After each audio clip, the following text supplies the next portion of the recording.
Bad news ito sa PBBM admin. Meron na namang investor na nadismaya dahil sa korupsyon. At hindi lang yan. May congressman na gusto nang ipa-impeach si PBBM. Nako, eto, sa balita.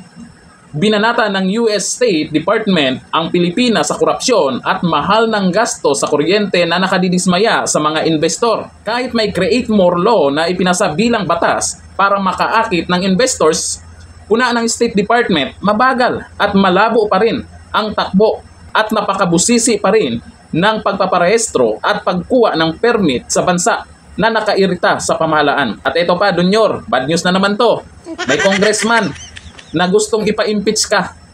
Ito, sikat na congressman ngayon.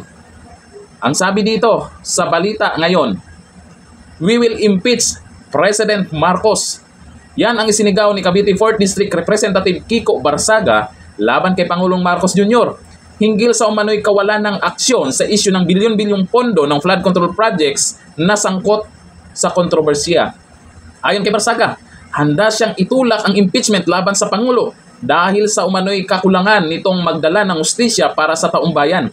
Dagdag pa ni Barsaga, hindi na dapat palampasin ang kapabayaan ng administrasyon sa gitna ng lumalalang anomalya sa mga proyekto ng DPWH. Giit niya, kailangan papanagutin ang pinakamataas na opisyal ng bansa kung patuloy na mabibigo itong ipagtanggol ang interes ng publiko. Pabor ba kayo dito sa sinasabi po ng congressman na to na impeach Pangulong Bongbong Marcos na? Yung mga investor, mukhang nag-aalangan na. Grabe yung corruption talaga ngayon. Kasi itong usapin po ng corruption, lalo sa flood control projects, binalita na rin po ito kahit sa ibang bansa. Maglakas loob kaya silang mag-invest sa Pilipinas? Nako po, mangungutang na naman ang Pilipinas niyan. O ayon dito kay Alain Colantes, wala tayong asenso, wala investor. Pumunta dito Pinas kasi sabi nila puro magnanakaw taga Pinas. Paano na lang kami nag-work abroad? Dinadaw na tayo sa kanila, kakahiya. Eh yung mga OFW po natin, maliitin po yan sa ibang bansa. Isipin nilang mga Pinoy ay mga magnanakaw, hindi naman lahat. Kilala na sino yung mga buhaya. Yun nga lang, mukhang hirap na hirap itong si Dunyor na tanggalin ang mga yan. Sabi ni Cruz Jude Mendoza, nakakahiya na maging Pilipino. Ultimo ibang bansa, pansin nila ang korupsyon na nangyari sa atin tapos sasabihin lang ng Malacanang na maganda ang ekonomiya at pagpapatakbo ni BBM. Mabuti pang bilhin na lang tayo ng Amerika at sila na ang magpatakbo ng sariling bansa natin. Ay wag naman.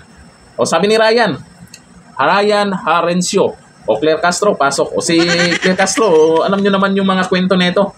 Di mo alam kung maniniwala ka sa pinagyayaw-yaw niya o saan galing yung pinagsasabi niya.